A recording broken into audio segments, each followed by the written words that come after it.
Welcome student, मैं हूं Tande sir. दोस्तों आज की क्लास में हम स्टार्ट करेंगे फिर से एमसीक्यू। और ये जो एमसीक्यू होगा ये निम्मी ऐप के जो क्वेश्चन है, निम्मी ऐप के क्वेश्चन, यही क्वेश्चन को कवर किया जाएगा। रिसेंटली सेकेंड ईयर की जितने भी एग्जाम है, सेकेंड ईयर की एग्जाम और सेकेंड ईयर की एग्जाम में यहीं से क्वेश्चन आ रहा है, तो ध्यान दीजिएगा। सेकेंड ईयर के अभी जो पेपर हैं 20 तारीख से स्टार्ट जो हो रहे हैं, 20/12/2021 से स्टार्ट हुए हैं, तो 20/12 को भी यही निम्मी ऐप से ही क्वेश्चन आया हुआ है। तो इसका गेसिंग हम ये लगा सकते हैं कि फर्स्ट ईयर में भी पेपर यहीं से पूछा जाएगा। तो चलिए हम स्टार्ट करेंगे इसके आगे का कि क्वेश्चन किस टाइप से बन रहे हैं और ये क्वेश्चन का पैटर्न क्या होगा। सबसे पहले देखें क्वेश्चन नंबर 16। क्वेश्चन नंबर 16 क्या है? Question number 16, what is the effect of output power with respect to temperature in solar cell. ध्यान दीजिएगा, यहां पर सोलर सेल में तापमान के संदर्भ में निर्गत शक्ति पर क्या प्रभाव पड़ेगा। तो सोलर सेल की बात की जा रही है, तो सोलर सेल होता क्या है सबसे पहले देख लीजिए। सोलर सेल क्या होता है? सोलर सेल एक प्रकार का पीएन जंक्शन डायोड जैसा होता है, वैसे पी और एन सेमीकंडक्टर मटेरियल से मिलकर बना होता है। अब ये जो सोलर सेल है इसमें जो सोलर प्लेट होती है, ये सोलर प्लेट इस टाइप से आपको मिलेगी। ये प्लेट है, इस टाइप से प्लेट मिलेगी आपको। जैसे इस प्लेट में कितने खाने हैं? 4 खाने हैं। तो ये जो सोलर प्लेट होगी, ये सोलर प्लेट पी टाइप और एन टाइप, पी टाइप और एन टाइप सेमीकंडक्टर मटेरियल से मिलकर बना होता है। पता है आपको? पी टाइप और एन टाइप सेमीकंडक्टर मटेरियल से सोलर प्लेट मिलकर बना होता है। और ये जो सोलर प्लेट है, यही सोलर प्लेट जब इस पर सूर्य का प्रकाश पड़ता है, सोलर प्लेट पर सूर्य का प्रकाश पड़ता है, तो इसमें जो पी टाइप और एन टाइप सेमीकंडक्टर मटेरियल है, ये मानकर चलिए इस टाइप से, ये पी टाइप और एन टाइप सेमीकंडक्टर मटेरियल है। इस पर जब सूर्य का प्रकाश पड़ेगा तो ये जो सेमीकंडक्टर मटेरियल है, पी में अधिकतम क्या होते हैं? होल होते हैं। पी में क्या हो जाएगा? अधिकतम होल। तो होल में जो इसमें इसको शो करते हैं प्लस से, और एन को माइनस से शो करते हैं, इस टाइप से शो करेंगे। तो यहाँ पर जैसे ही सूर्य का प्रकाश पड़ता है प्लेट के ऊपर, तो सूर्य का प्रकाश पड़ने पर ये जो प्लेट है, ये प्लेट गर्म होती है। और जैसे ही ये प्लेट गर्म होगी तो यहाँ से हीट एनर्जी, मतलब कि उष्मा के प्रभाव के कारण, हीट एनर्जी के कारण ये जो इलेक्ट्रॉन है ये मूवमेंट करने लगेंगे। क्योंकि आपको पता है एन में अधिकतम क्या होते हैं? इलेक्ट्रॉन। और पी में क्या होते हैं? अधिकतम होल होते हैं। तो पी में जब अधिकतम होल होंगे और एन में अधिकतम इलेक्ट्रॉन होगा, तो यहाँ पर उष्मा इस पर पड़ेगी, मतलब प्लेट पर सूर्य का प्रकाश पड़ेगा, तो सूर्य का प्रकाश पड़ने पर यह प्लेट गर्म हो जाएगी, हीटेड हो जाएगी। और जब हीटेड हो जाएगी तो यहां से ये जो इलेक्ट्रॉन है, ये इलेक्ट्रॉन मूवमेंट करने लगेगा। तो the flow of electron is called current, मतलब कि इलेक्ट्रॉनों का प्रवाह क्या कहलाता है? करेंट कहलाता है। तो वैसे ही यहां पर जब इलेक्ट्रॉन फ्लो होना चालू हो जाएगी तो करंट भी बहना चालू हो जाएगी।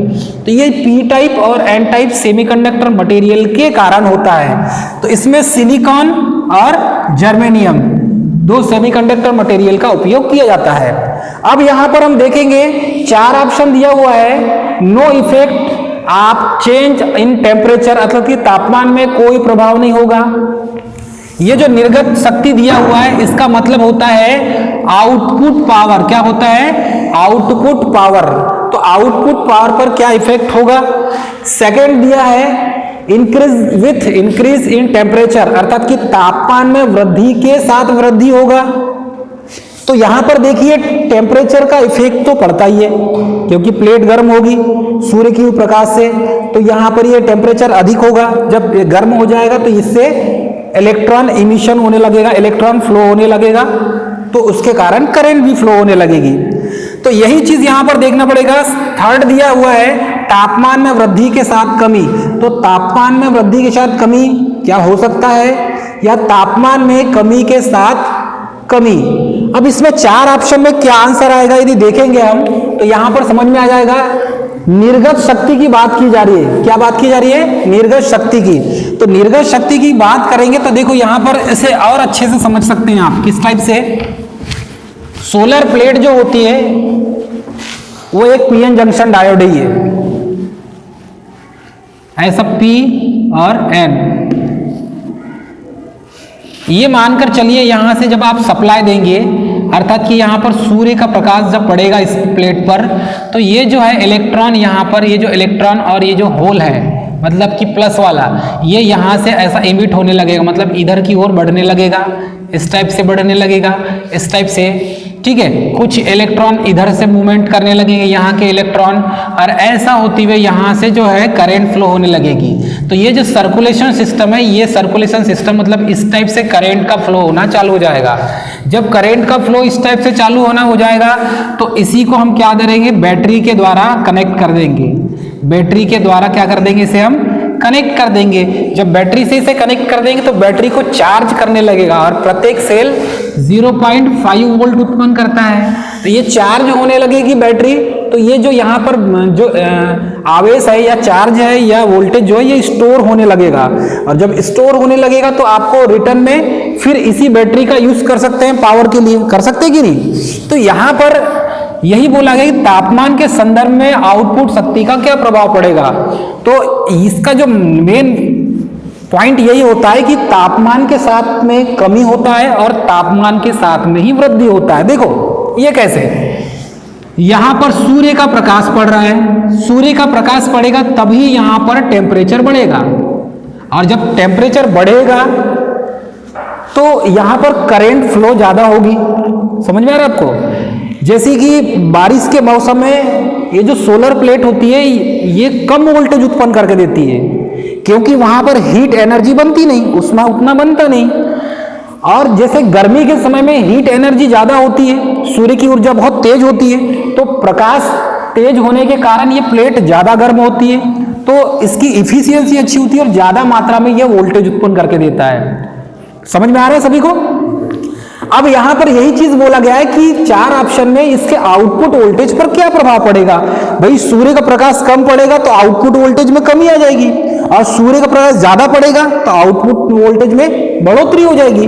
तो ये डिपेंड करेगा किस पर, तापमान पर, टेम्परेचर पर डिपेंड करेगा। ध्यान दीजिएगा, किस पर डिपेंड करेगा, टेम्परेचर पर। टेम्परेचर बढ़ेगा, टेम्परेचर बढ़ेगा तो वोल्टेज भी बढ़ेगा। समझ में आ रहा है आपको। और टेम्परेचर यदि कम हो गया तो भी वोल्टेज भी कम हो जाएगा आपको, मतलब कि प्रत्येक जो सोलर प्लेट के सेल से है वो वोल्टेज मिलना कम हो जाएगा।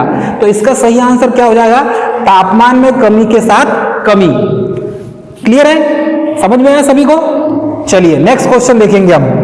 नेक्स्ट क्वेश्चन क्या है, नेक्स्ट क्वेश्चन देखेंगे।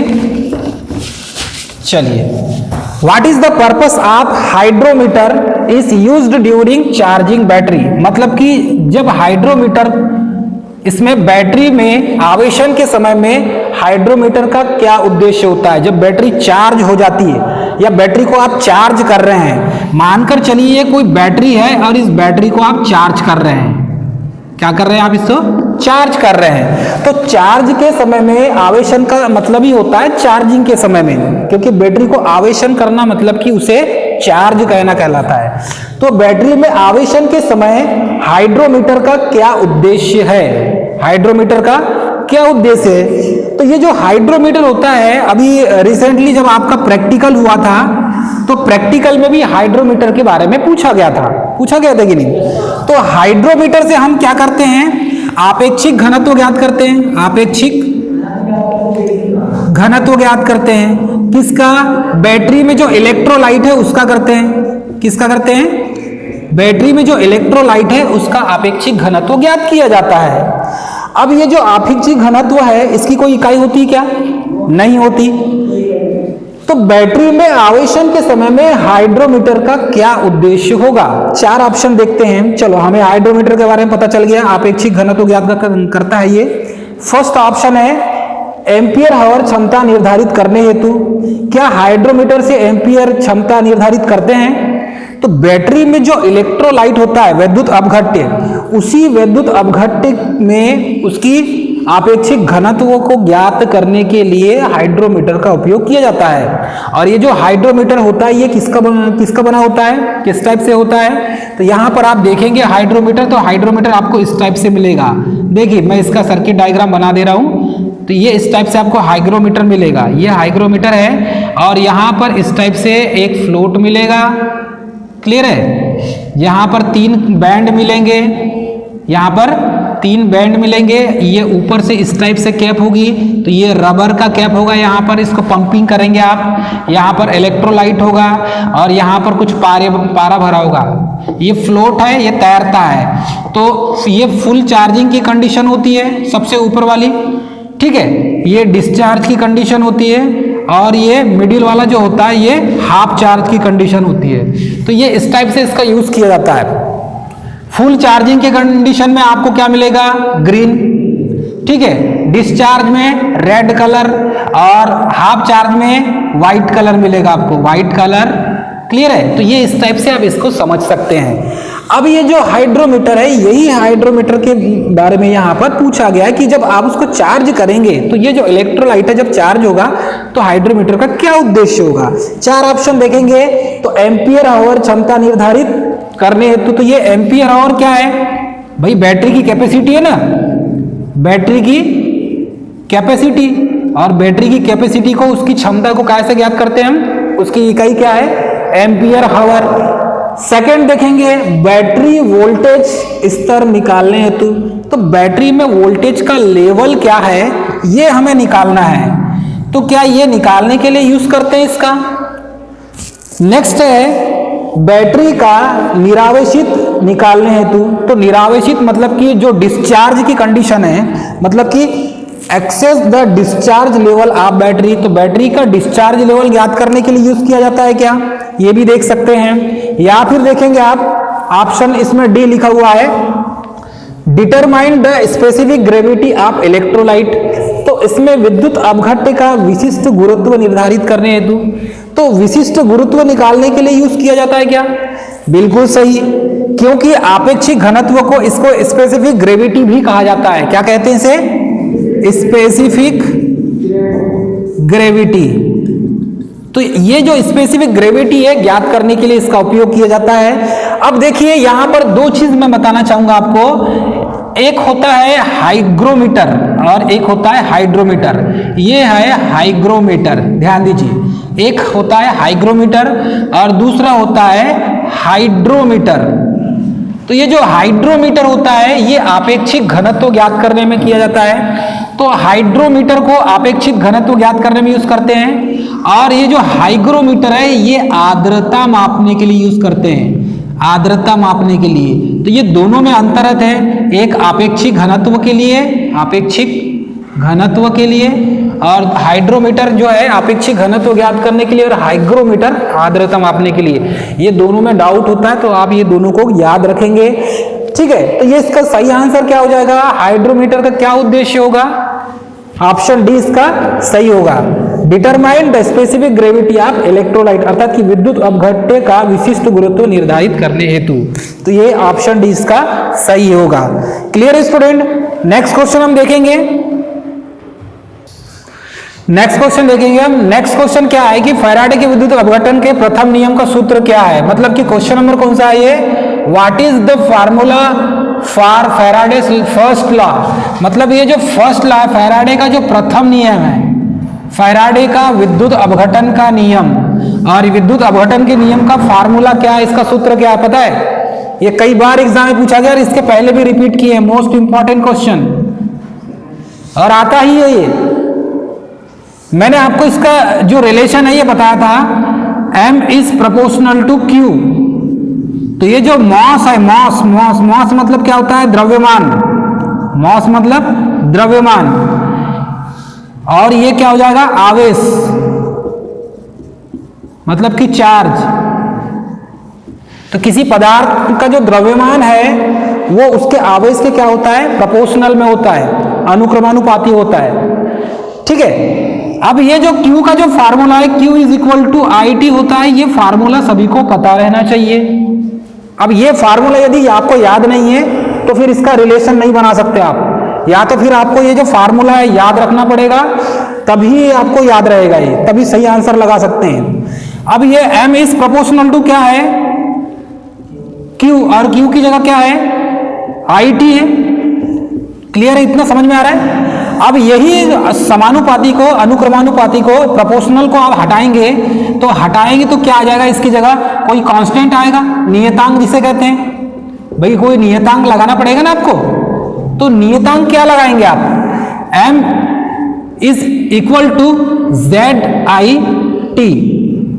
तो जो रासायनिक तुल्यांक होता है, ये रासायनिक तुल्यांक नियतांक होता है, ये जिसे कहते हैं रासायनिक तुल्यांक, ये नियतांक होता है इसमें, जो कांस्टेंट होता है। तो ये जो रासायनिक तुल्यांक नियतांक होता है ये Z होगा, और यही फार्मूला फिर बन के यही बन जाएगा। अब यहां पर देखेंगे 4 ऑप्शन में, तो ये आंसर कहां पर है, कौन से में है? ऑप्शन बी में है, तो ऑप्शन बी इसका सही होगा। इस टाइप से आपको याद रखना पड़ेगा। ये फार्मूला भी मोस्ट इंपॉर्टेंट है। ये वाला फार्मूला जब आपको निकालना है, मतलब ये फार्मूले को निकालने के लिए Q is equal to IT वाला फार्मूला आपको पता रहना चाहिए, ठीक है। इस फार्मूले में आप I इज इक्वल टू क्या हो जाएगा? Q अपॉन T हो जाएगा। ये भी फार्मूला ऐसा बनता है, इसके 3, एक ही फार्मूले के 3 फार्मूले बनेंगे इसमें। वैसे इसमें भी इस फार्मूले के 4 फार्मूले बना सकते हो। M is equal to, Z is equal to, I is equal to, T is equal to, 4 फार्मूले बना सकते हैं। हो सकता है कि किसी एक फर्स्ट डे में आपको ये क्वेश्चन पूछ ले, सेकेंड डे में यही क्वेश्चन को घुमा के दे दे। कैसा दे देगा? ऐसा दे देगा कि Z इज इक्वल टू क्या होगा, ये घुमाकर दे दे। तो यहां पर यदि देखेंगे M is equal to ZIT होता है। अब यदि 4 ऑप्शन में दे दिया कि इसमें से क्या नहीं होगा, तो यहां पर देख सकते हैं यदि Z इज इक्वल टू पूछ ले, तो ये जो IT है ये इसके अपान में चल जाएगा, तो M अपान क्या हो जाएगा? IT हो जाएगा। ऐसा निकल सकता है कि नहीं? तो इस तरीके से इसके 4 फार्मूले इसके भी बनेंगे। ये इस टाइप से भी एग्जाम में पूछ सकता है। क्लियर है सभी को? चलिए नेक्स्ट क्वेश्चन देखेंगे। नेक्स्ट क्वेश्चन क्या है? Question number 19। चलिए क्वेश्चन नंबर 19 क्या है देखेंगे हम।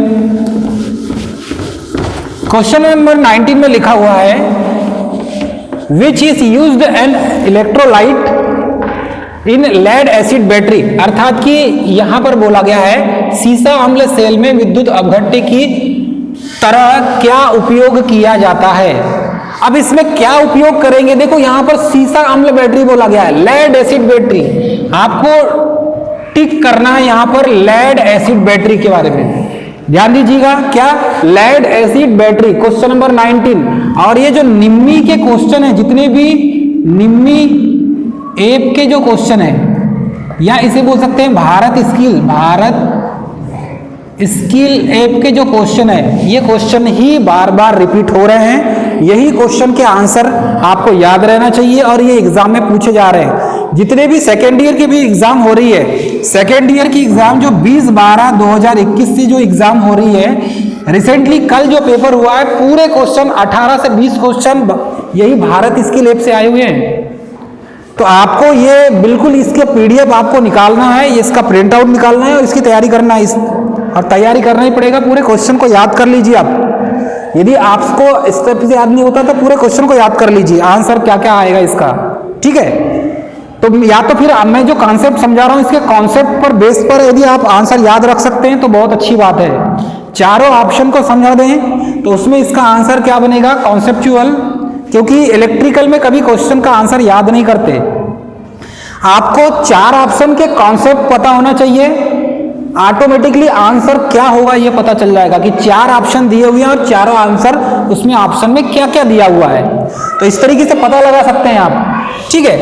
चलिए अब ये जो लेड एसिड बैटरी है, लेड एसिड बैटरी को जो विद्युत अपघट्य की तरह क्या उपयोग किया जाता है, तो यहां पर विद्युत अपघट्य की बात की जा रही है। विद्युत अपघट्य, यहां पर विद्युत अपघट्य की बात की जा रही है, अर्थात कि इलेक्ट्रोलाइट की बात की जा रही है। इलेक्ट्रोलाइट की बात की जा रही है। ये जो इलेक्ट्रोलाइट है, ये इस इलेक्ट्रोलाइट का उपयोग किस में करते हैं और कौन सा विद्युत अपघट्य यहां पर यूज करेंगे, उसके बारे में पूछा गया है। तो फर्स्ट है हाइड्रोक्लोरिक एसिड, सेकेंड ऑप्शन है अमोनियम क्लोराइड, और थर्ड ऑप्शन है पोटेशियम हाइड्रोक्साइड, और फोर्थ ऑप्शन है तनु सल्फ्यूरिक अम्ल। तो ध्यान दीजिए यहां पर लेड एसिड बैटरी की बात की जा रही है, तो लेड एसिड बैटरी में H2SO4 का उपयोग किया जाता है। किसका उपयोग करते हैं? H2SO4। ये जो H2SO4 है इसका उपयोग किया जाता है। अब 4 ऑप्शन देखेंगे, 4 ऑप्शन में बी वाला तो हो ही नहीं सकता। अमोनियम क्लोराइड पूछा गया है, देखा है यहाँ अमोनियम क्लोराइड बोला गया है। पोटेशियम हाइड्रोक्साइड, ये भी नहीं हो सकता। अब आपके पास बचे सिर्फ 2 ऑप्शन, एक तो हाइड्रोक्लोरिक एसिड और दूसरा डाइल्यूट सल्फ्यूरिक एसिड। क्लियर है? अब इसमें यदि देखेंगे आप तो इसका सही आंसर क्या होगा? एक तो हाइड्रोक्लोरिक एसिड हो सकता है या तो फिर तनु सल्फ्यूरिक अम्ल हो सकता है। तो ये जो हाइड्रोक्लोरिक एसिड है ये दूसरा होता है KOH, ठीक है, और जो तनु सल्फ्यूरिक अम्ल होता है ये H2SO4 होता है। तो ये आपको याद रखना पड़ेगा। इसका सही आंसर क्या हो जाएगा? ऑप्शन डी इसका सही होगा। इस तरीके से 4 ऑप्शन में से 2 ऑप्शन बिल्कुल करीब के होंगे और 2 ऑप्शन जो होंगे ही नहीं उसके आंसर। तो इन 4 ऑप्शन में यही आपको पता करना पड़ेगा कि इसका सही आंसर क्या होगा। चलिए नेक्स्ट क्वेश्चन देखते हैं। नेक्स्ट क्वेश्चन स्टूडेंट यहां पर देखेंगे तो जो सर्किट डायग्राम दिया हुआ है इसमें और 4-5 सेल पैरेलल में लगे हुए हैं, 4-5 सेल जो पैरेलल में लगे हुए हैं इसका आपको आंसर पता करना है। ठीक है, इसका आंसर क्या आएगा ये देखना है। तो क्वेश्चन क्या है? Question number 20, what is the total voltage of the circuit? इस सर्किट का टोटल वोल्टेज कितना होगा? तो परिपथ का कुल वोल्टेज क्या है यहां पर देखेंगे हम।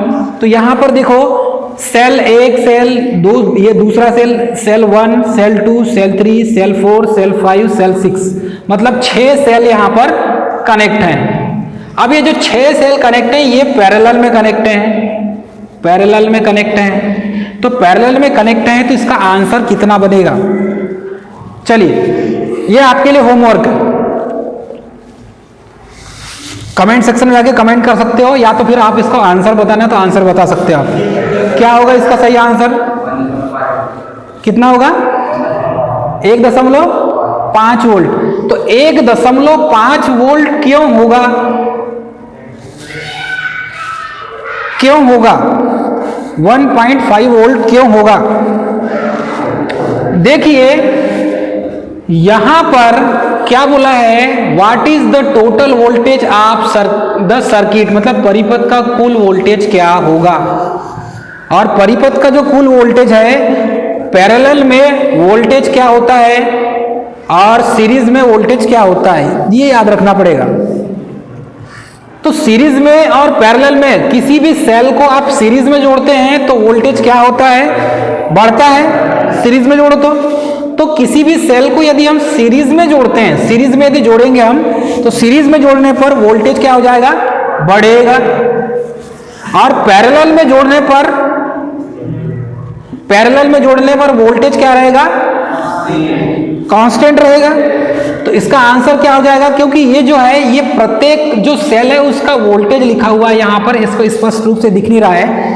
प्रत्येक सेल का voltage 1.5 volt, 1.5 volt, 1.5 volt, 1.5 volt लिखा हुआ है।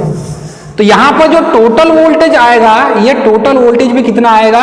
1.5 वोल्ट ही आएगा, ध्यान दीजिएगा। इसीलिए इसका जो आंसर होगा ऑप्शन ए होगा 1.5 वोल्ट, क्योंकि परिपथ का जो कुल वोल्टेज है वो कितना होगा? 1.5 वोल्ट।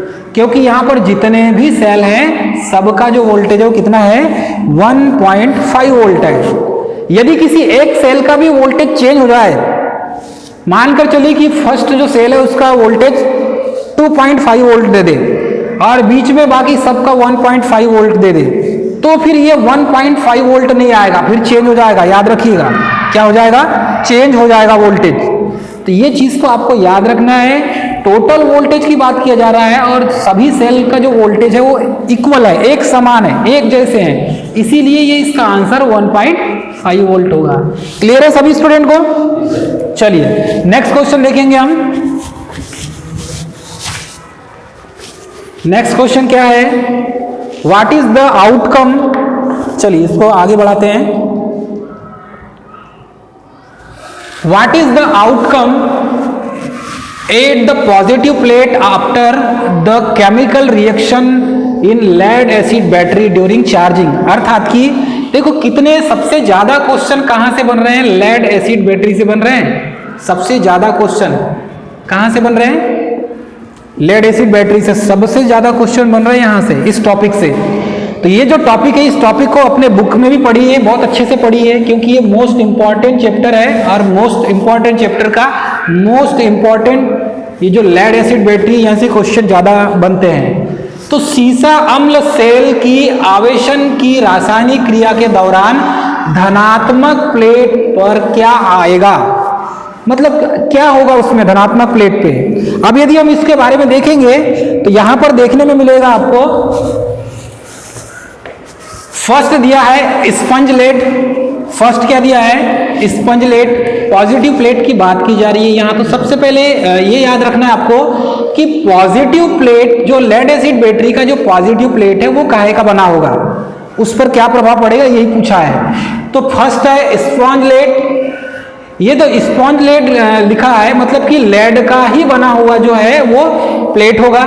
सेकंड दिया है लेड पर ऑक्साइड। सेकंड क्या दिया है, लेड पर ऑक्साइड। तो लेड पर ऑक्साइड को इस टाइप से लिखते हैं PbO2। क्या लिखते हैं, PbO2।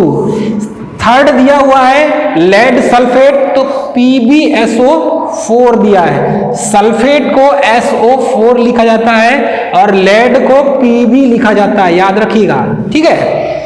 उसके बाद है लेड सल्फेट प्लस वाटर। तो वाटर का क्या इसमें यूज करते ही नहीं, वाटर का यूज बैटरी में करते ही नहीं भाई, वाटर का यूज करते ही नहीं। उसकी जगह क्या यूज करते हैं, इलेक्ट्रोलाइट, विद्युत अपघट्य, जो लिक्विड फॉर्म में होता है। लेड सल्फेट यूज होता है, नहीं होता। अब ये जो है इसका आंसर क्या आएगा, तो इसका आंसर क्या हो जाएगा, ऑप्शन बी। अब वो कैसे होगा देखिए, बैटरी की जो निगेटिव प्लेट है वो स्पंजी लेड का बना होता है।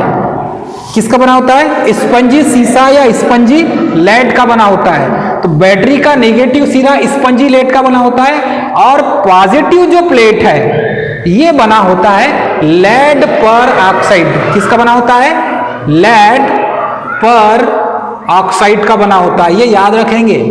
एक तो निगेटिव प्लेट ये कितना है, स्पंजी सीसा का बना होता है या स्पंजी लेड का बना होता है, उसे स्पंज लेड भी कहते हैं, ठीक है। तो ये दोनों चीज आपको याद रखना है, ध्यान दो इधर ध्यान दो सबके सब। इसमें निगेटिव प्लेट किसका बना हुआ है, स्पंजी सीसा। 2 नंबर का ये क्वेश्चन आ जाएगा। सेकंड देगा पॉजिटिव प्लेट किसका बना होता है, तो लेड पर ऑक्साइड। इसी को कैसा लिखेंगे, ऐसा भी लिखा रहे या इस तरीके से लेड पर ऑक्साइड लिखा ना रहे। 4 ऑप्शन में यहां पर लेड ऑक्साइड, लेड पर ऑक्साइड लिखा हुआ है, ये लेड पर ऑक्साइड लिखा ना रहे और ऐसा ही लिखा रहे PbO2 लिखा रहे, तो भी आप समझेंगे तो क्या, ये क्या लिखा हुआ है, लेड पर ऑक्साइड ही समझेंगे। अब वो सामने वाले पे डिपेंड करता है कि वो किस टाइप से आंसर दे। 4 ऑप्शन किस टाइप से दे, फर्स्ट में दे दे यहां पर Pb, फर्स्ट ऑप्शन दे दे, यहां पर लिखा है स्पंज लेड, उसकी जो सिर्फ Pb लिखा रहे तो भी आपको समझना है स्पंज लेड लिखा हुआ है। सेकंड दिया है लेड पर ऑक्साइड PbO2, तो आपको समझना है लेड पर ऑक्साइड लिखा है। थर्ड में दे दिया आपको PbSO4, तो ये भी आपको समझना है कि लेड सल्फेट की बात की जा रही है। और फोर्थ ऑप्शन में दे दे लेड सल्फेट प्लस वाटर, तो वो लेड सल्फेट लिख देगा और वाटर लिख देगा, मतलब PbSO4 प्लस वाटर करके लिख देगा और वाटर में क्या लिखेगा, H2O। समझ में आ रहा है आपको, ऐसे 4 ऑप्शन दे सकता है इस टाइप से। सामने वाले जो है वो हमारा IQ लेवल चेक करता है। MCQ क्वेश्चन में एक जैसे क्वेश्चन तो आते हैं, हर साल पैटर्न वही रहता है, लेकिन 4 ऑप्शन का जो पैटर्न है वो चेंज हो जाता है। बाकी क्वेश्चन यहीं से देगा, लेड एसिड बैटरी से ही देगा वो, लेकिन क्वेश्चन का पैटर्न चेंज कर देगा वो, इस टाइप से क्वेश्चन आते हैं। तो इसका सही आंसर क्या है, ऑप्शन बी लेड पर ऑक्साइड, ये आप याद रखेंगे। चलिए नेक्स्ट क्वेश्चन देखेंगे। नेक्स्ट क्वेश्चन क्या है, क्वेश्चन नंबर 22।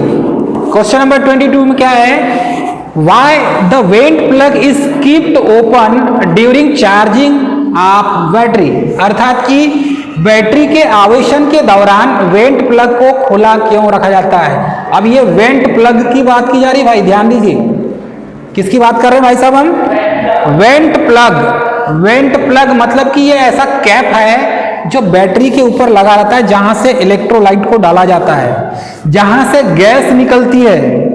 जब बैटरी चार्ज होगी, मानकर चलिए बैटरी है, ठीक है, इस बैटरी को हमने पैक कर दी है, ये एक प्लेट हो गई और ये दूसरी प्लेट हो गई, ठीक है, बीच में ये सेपरेटर लगा हुआ है। अब ये इसका कनेक्शन बाहर निकाल दिए, ठीक है, ये पॉजिटिव प्लेट और ये negative plate, positive plate negative plate. अब यहां पर इस टाइप से एक कैप होगी, यहां पर भी कैप होगी, इस कोने में भी एक कैप होगी और इस कोने में भी एक कैप होगी। तो ये जो कैप है, इस कैप को ओपन रख दिया जाता है। क्यों रखा जाता है? कि जब बैटरी आपकी चार्ज होगी, बैटरी को हम जब चार्ज करेंगे तो यहां पर जो H2SO4 डाला हुआ है, तनु सल्फ्यूरिक अम्ल, ये इसका जो लिक्विड है, ये लिक्विड फॉर्म वेपर फॉर्म में चेंज होता है। क्योंकि जब सप्लाई देंगे तो ये हीट होगा, हीट गर्म होगी हल्की, और जब गर्म होगी तो इसका जो इलेक्ट्रोलाइट है, ये इलेक्ट्रोलाइट से गैस बाहर निकलेगी, ठीक है। तो इसमें जो गैस बाहर निकलेगी, इस गैस को निकलने के लिए यहां पर जो वेंट प्लग है, उस वेंट प्लग को खोल दिया जाता है। दूसरा, यहीं से आप इलेक्ट्रोलाइट डालेंगे तो वेंट प्लग को खोल के ही डालना पड़ेगा आपको। इसीलिए ये जो लेड एसिड बैटरी होती है, इसका वेंट जो प्लग है, इसको खोल के रखा जाता है। जब भी आप चार्ज करेंगे लेड एसिड बैटरी को, तो उसे खोल कर रखेंगे आप। उसके पीछे रीजन यही है कि यहां से गैस को बाहर निकलने के लिए, ठीक है। उसके बाद ये जो गैस बाहर निकल जाएगी तो बैटरी जो है आपकी सुरक्षित रहेगी। दूसरा, आपको इलेक्ट्रोलाइट डालना है तो इलेक्ट्रोलाइट भी वहीं से डालेंगे, उसी वेंट प्लग से, तो दोनों काम हो जाएगा आपका। चलिए 4 ऑप्शन देखते हैं क्वेश्चन नंबर 22 का। फर्स्ट ऑप्शन दिया है गैसों को स्वतंत्र पूर्वक बाहर निकालने हेतु, तो पहला हमारा फर्स्ट पॉइंट सिद्ध हो गया, वेंट प्लग क्यों लगा होता है, तो ये गैसों को बाहर निकालने के लिए। चलो एक ऑप्शन मिला। सेकंड ऑप्शन है ऑक्सीजन को अंदर आने देने हेतु, तो भाई जहां पर खाली भाग होगा वहां तो ऑक्सीजन ऑटोमेटिक उपस्थित हो जाएगा, बिल्कुल। तो वेंट प्लग आप खोलो या ना खोलो, कहीं ना कहीं से तो ऑक्सीजन पहुंच ही जाएगा, बात सही है। ऑप्शन सी दिया हुआ है विद्युत अपघट्य का स्तर जांचने हेतु, तो इलेक्ट्रोलाइट का जो लेवल है हमें वो चेक करना है, तो वेंट प्लग खोल के हम चेक कर सकते हैं क्या? कर सकते हैं क्या? पॉसिबल है। चलिए अब ऑप्शन डी देखेंगे। ऑप्शन डी क्या दिया है? ऑप्शन डी दिया है इसमें, हाँ ये ऑप्शन डी है। ऑप्शन डी क्या दिया हुआ है? प्लेट का रंग बदलना जांचने हेतु, तो प्लेट का जो रंग है वो चेंज हो जाएगा। तो क्या इस तरीके से भी जान सकते हैं हम? इसका सही आंसर क्या होगा? अब ये जो क्वेश्चन है, इस क्वेश्चन को फिर से पढ़िए। अभी हमने इसके पहले ही आपको बताया था कि ये जो है, इसमें बैटरी में आवेशन के दौरान जो वेंट प्लग होता है, ये खुला क्यों रखा जाता है? तो गैसों को स्वतंत्रता पूर्वक बाहर निकालने के लिए। तो गैसों को स्वतंत्रता पूर्वक बाहर निकालने के लिए इसका यूज किया जाता है। इसका सही आंसर क्या हो जाएगा दोस्तों? ऑप्शन ए हो जाएगा इसका सही आंसर। ऑप्शन ए इसका सही होगा। तो ये मोस्ट इंपॉर्टेंट क्वेश्चन है, ये इसे स्टार लगा लीजिए, ये आएगा ही। एक क्वेश्चन यहां से बराबर पूछेगा। तो मैंने आपको बताया ये जो है सिंपल, जब ये एक एक क्वेश्चन के बारे में आपको उसके 4 ऑप्शन को पहचानने का तरीका जब आपका बन जाएगा, तो कोई भी ऑब्जेक्टिव क्वेश्चन आपका गलत नहीं होगा। आपको 4 ऑप्शन में एमसीक्यू में यही चीज देखा जाता है, तुक्का नहीं मार सकते आप। इसमें तुक्का कब मार सकते हैं? जब आपको कोई 2 का आंसर पता ही नहीं है और जो 2 है बिल्कुल सटीक है, तब आप 2 में से एक, यदि दोनों का कंफर्म नहीं है आपको आंसर, तो आप तुक्का लगा सकते हैं। हो सकता है कि 2 में से कोई भी एक आंसर सही हो और उस पर आपका नंबर लग जाए। लेकिन आपको 4 ऑप्शन के बारे में अच्छे से पता है, चारों ऑप्शन को अच्छे से जानते हो, तो 101% है कि आपका आंसर बिल्कुल सही होगा, क्वेश्चन जैसा बोलेगा वैसा। चलिए नेक्स्ट क्वेश्चन देखेंगे, क्वेश्चन नंबर 25। क्वेश्चन नंबर 25 तो क्वेश्चन नंबर 23। चलिए क्वेश्चन नंबर 23 देखेंगे, 25 बाद में देखेंगे। In which method the battery is charge at low current for long period, मतलब लो करंट देना है, कम करंट देना है और लॉन्ग टाइम तक देना है, मतलब ज्यादा समय तक देना है। तो ऐसी कौन सी विधि है जिसमें बैटरी को कम धारा देने पर लंबे समय तक आवेशित किया जा सकता है? आवेशित का मतलब क्या होता है? चार्ज करना। क्या करना? चार्ज करना। तो हम इसमें क्या करेंगे? कम करंट देंगे, करंट को कम देना पड़ेगा और अधिक समय तक उसे हम चार्ज में लगा सकते हैं। तो ऐसी कौन सी मेथड है, इसके बारे में हमें पढ़ना है। तो ध्यान दीजिएगा, 4 ऑप्शन है। अब मैंने आपको आंसर भी बताया था इसके पहले कि बैटरी को चार्ज करने के लिए कौन कौन सी मेथड यूज की जाती है, बताया था मैंने आपको। तो 4 प्रकार की मेथड मैंने आपको बताया था। पहला है constant current method, constant current method. Second मैंने आपको बताया था कांस्टेंट वोल्टेज मेथड। थर्ड मैंने आपको बताया था trickle charging method, trickle charging method. और फोर्थ हमने आपको बताया था सामान्य चार्जिंग मेथड, मतलब सिंपल चार्जिंग मेथड।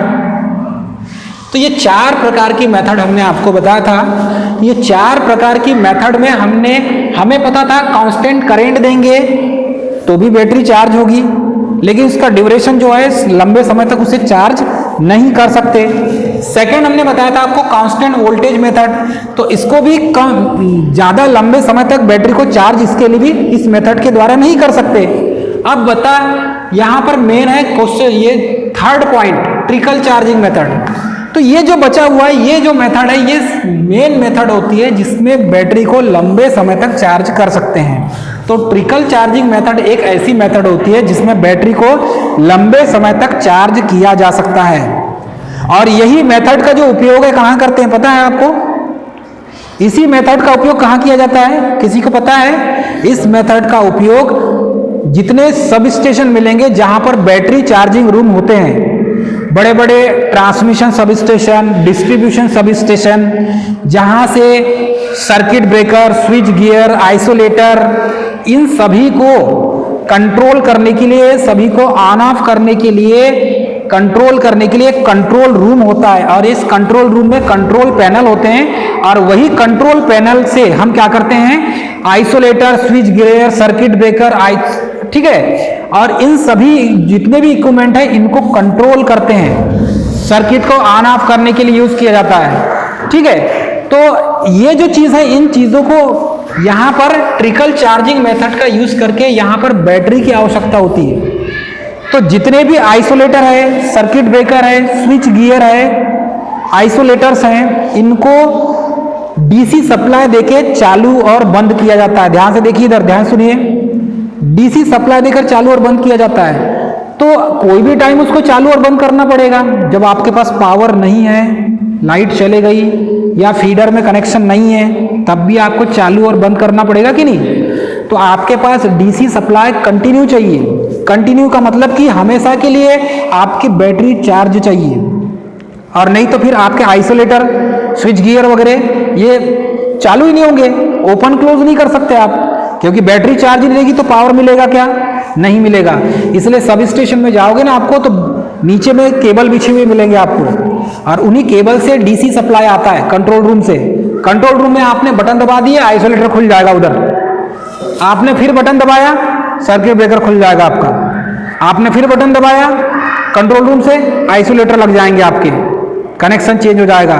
तो ये जो काम कौन करता है? DC supply. तो बैटरी से ये पावर कंटिन्यू मिलता है, भले ही आपके सब स्टेशन में लाइट रहे या न रहे, बिजली रहे या न रहे, लेकिन आपके सब स्टेशन में जो बैटरी चार्जिंग रूम है वो बैटरी बिल्कुल चार्ज रहना चाहिए, और कंटिन्यू 24 आवर वो चार्जिंग कंडीशन में रहते हैं। 24 आवर मतलब 24x7 ट्रिकल चार्जिंग मेथड का उपयोग करके हम बैटरी को चार्ज करते हैं। ट्रिकल चार्जिंग मेथड का उपयोग करके, इसमें इसकी मेन खासियत ये होती है कि करंट का मान बहुत कम होता है, बहुत कम उसको करंट का मान देते हैं और अधिक समय तक देते हैं। मैक्सिमम 1/3 होता है इसका जो करंट जो है वोल्टेज का, 1/3 इतना कम देते हैं, मतलब टोटल करेंट का 1/3 देंगे हम, इतना सप्लाई देते हैं उसको, तब वो चार्ज होता है और कंटिन्यू चार्ज में लगा रहता है। चलिए अब 4 ऑप्शन में देखेंगे हम, 4 ऑप्शन में क्या दिया हुआ है। चलो ऑप्शन देखते हैं। फर्स्ट है दिष्टकारी विधि। फर्स्ट क्या है? दिष्टकारी विधि, जिसे कहते हैं रेक्टिफायर मेथड। सेकंड दिया हुआ है ट्रिकल चार्जिंग मेथड, और थर्ड दिया हुआ है कांस्टेंट करंट मेथड, और फोर्थ दिया है कांस्टेंट वोल्टेज मेथड। विभव मतलब क्या होता है? वोल्टेज होता है। पोटेंशियल का भी मतलब क्या होता है? वोल्टेज होता है। तो यही 4 मेथड हमने आपको बताए थे।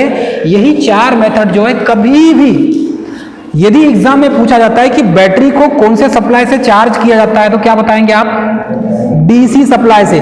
किससे चार्ज किया जाता है? डीसी सप्लाई से। बैटरी को डीसी सप्लाई से ही चार्ज कर सकते हैं, एसी सप्लाई से बैटरी चार्ज नहीं होती। हमारे जो मोबाइल का चार्जर है उसमें रेक्टिफायर सर्किट लगा होता है, इसीलिए हम एसी से उसको कनेक्ट करते हैं, एसी को डीसी में रेक्टिफायर सर्किट बनाता है, उसके बाद हम बैटरी को चार्ज करते हैं। क्लियर है सभी को? सभी को समझ में आ रहा है? इधर ध्यान दीजिए।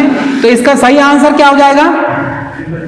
Trickle charging method. तो ट्रिकल चार्जिंग जो मेथड है, ये ट्रिकल चार्जिंग मेथड का यूज किया जाता है। ट्रिकल चार्जिंग मेथड का यूज करके आप बैटरी को चार्ज कर सकते हैं। चलिए, समझ में सभी को आया? चलिए नेक्स्ट क्वेश्चन देखेंगे।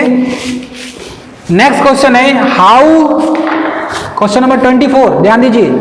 How the hard sulphation defect in lead acid battery can be rectified, अर्थात कि सीसा अम्ल बैटरी में कठोर सल्फेशन दोष को कैसे जाना जाता है। तो ये कठोर जो हार्ड सल्फेशन जो है, ये जो फॉल्ट होता है, इस फॉल्ट को कैसे जानेंगे आप? चलिए, बहुत अच्छा क्वेश्चन है और ये एग्जाम में पूछा भी जाता है।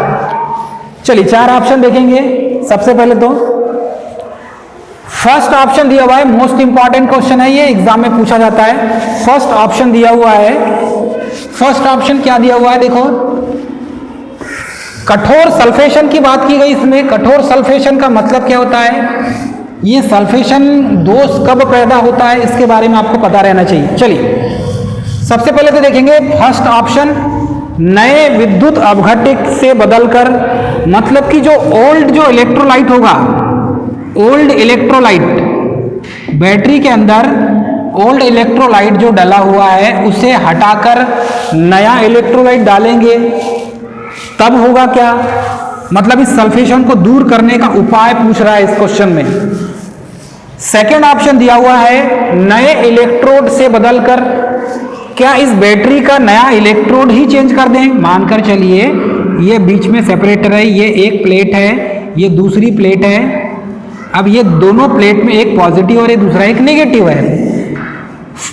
फर्स्ट कहा जाता है कि इसमें जो इलेक्ट्रोलाइट डला हुआ है, विद्युत अपघट्य डला हुआ है, क्या विद्युत अपघट्य को चेंज करके हम ये जो सल्फेशन दोष है इसको दूर कर सकते हैं?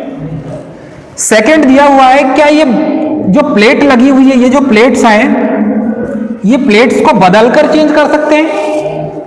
ऑप्शन सी दिया हुआ है बैटरी को कम धारा से लंबे समय तक पुनः आवेशित करके, क्या हम इसको बैटरी को अलग से पॉजिटिव और ये नेगेटिव यहां से एक चार्जर लगा दें, ये चार्जर है, और इस चार्जर से पॉजिटिव और नेगेटिव इसको इस तरीके से सप्लाई देकर क्या कर सकते हैं? कठोर सल्फेशन को दूर। ऑप्शन डी दिया हुआ है बैटरी को अधिक धारा से कम समय तक पुनः आवेशित करके। तो बैटरी को अधिक यदि हम धारा आवेश दें, मतलब कि करंट का मान बढ़ा दें, ज्यादा वाट का चार्जर लगा दें, तो क्या ये हार्ड सल्फेशन दूर हो सकता है? बताइए। चलो, दूर हो सकता है क्या? तो किससे दूर होगा ये? क्वेश्चन नंबर 24 का क्या आंसर हो जाएगा? Option C. तो बैटरी को कम धारा से लंबे समय तक पुनः आवेशित करके आप इस हार्ड सल्फेशन को, मतलब कि कठोर सल्फेशन को क्या कर सकते हैं? इस दोष को दूर कर सकते हैं। तो जब ये हार्ड सल्फेशन हो जाएगा तो यहां पर देखना आप, इस टाइप से white white white white white white जमा हो जाता है। ये जो आपकी जो प्लेट है, पॉजिटिव प्लेट और नेगेटिव प्लेट, इन प्लेट के ऊपर सफेद सफेद सफेद सफेद जम्स जमा हो जाते हैं, ठीक है, बूरछा टाइप का लग जाता है। तो ये जो हार्ड सल्फेशन है इसे दूर करने के लिए सबसे अच्छा तरीका है कि बैटरी को ज्यादा वोल्टेज देना नहीं है, जल्दी चार्ज करने के लिए कोई मेथड यूज नहीं करना है, ऐसा चार्जर यूज नहीं करना है, हमें यहाँ पर लंबे समय तक बैटरी को चार्ज करना है। तो ये जो हार्ड सल्फेशन है ये दूर हो जाएगा। तो कौन सी मेथड यूज करेंगे हम? ट्रिकल चार्जिंग मेथड यूज करेंगे इसमें। तो ट्रिकल चार्जिंग मेथड के द्वारा हम कठोर सल्फेशन दोष को दूर कर सकते हैं। एक क्वेश्चन बन गया अलग से। क्वेश्चन ऐसा आ सकता है, क्या लेड एसिड बैटरी में कठोर सल्फेशन दोष को किस मेथड से दूर किया जा सकता है या कौन सी मेथड से दूर कर सकते हैं? फर्स्ट ऑप्शन में दे दिया कांस्टेंट करंट, कांस्टेंट वोल्टेज, ऐसा दे सकता है। Constant current method, constant voltage method, constant rectifier method, और दे सकता है ट्रिकल चार्जिंग मेथड। तो हमें इसका आंसर क्या लगाना है? Trickle charging method. इस टाइप से आपको आंसर लगाना है, इस टाइप से इसका क्वेश्चन पूछा जा सकता है। क्लियर है सभी को? चलिए नेक्स्ट क्वेश्चन देखेंगे, नेक्स्ट और लास्ट क्वेश्चन देखेंगे। क्वेश्चन नंबर 25 है, which material is used as cathode. अर्थात कि कैथोड में कौन सा आवेश होता है? एनोड में प्लस होता है, एनोड में प्लस होता है और कैथोड में माइनस होता है, इसलिए वहां निगेटिव करके लिखा हुआ है। तो which material is used as cathode negative electrode in silver oxide battery. चलिए सिल्वर ऑक्साइड बैटरी की बात की जा रही है। हमने सिल्वर ऑक्साइड सेल पढ़ा था और सिल्वर ऑक्साइड सेल से ही बैटरी का निर्माण हुआ है। तो ये सिल्वर ऑक्साइड बैटरी में कौन सा पदार्थ, ऐसा कौन सा पदार्थ हम डालेंगे जो कैथोड अर्थात कि इलेक्ट्रोड की तरह उपयोग में लाया जाएगा? यहां पर सिल्वर ऑक्साइड की बात की, सिल्वर यानी क्या होता है भाई? चांदी होता है ना। तो चांदी का जो है उसमें इलेक्ट्रोड की बात की जा रही है सिल्वर ऑक्साइड सेल में, बैटरी में। तो यहां पर 4 ऑप्शन दिए हुए हैं। फर्स्ट ऑप्शन है जिंक अर्थात कि जस्ता दिया हुआ है ऑप्शन ए में। ऑप्शन बी में दिया हुआ है कॉपर, तांबा। तो यहां पर सिल्वर ऑक्साइड बैटरी में हमें निगेटिव प्लेट या इलेक्ट्रोड की बात की जा रही है। तो निगेटिव जो प्लेट है जिसे आप कैथोड कहते हैं, कैथोड, ये जो कैथोड है ये इलेक्ट्रोड काहे का बना होगा? क्या जस्ता का बना होगा, क्या तांबा का बना होगा, या ऑप्शन सी कार्बन का बना होगा, या ऑप्शन डी सिल्वर ऑक्साइड का बना होगा? तो ये इसमें 4 ऑप्शन दिया हुआ है, 4 ऑप्शन में से आपको समझना होगा।